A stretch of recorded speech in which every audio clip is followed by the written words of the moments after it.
झोपडीला आग लागून गरीब महिलेचा संसार उद्ध्वस्त.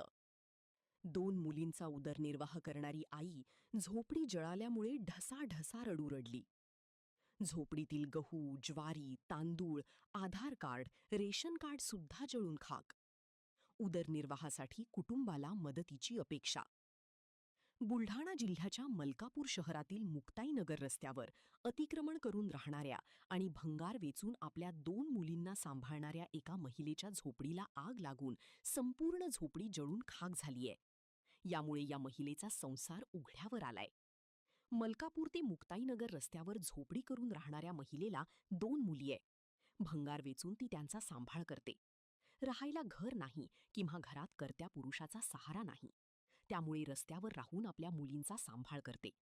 मात्र झोपडीला अचानक आग लागली आणि आगीत संपूर्ण झोपडीतील अन्नधान्यासह कपडे सुद्धा जळून गेले. त्यामुळे आता या महिलेला आर्थिक मदतीची अपेक्षा आहे.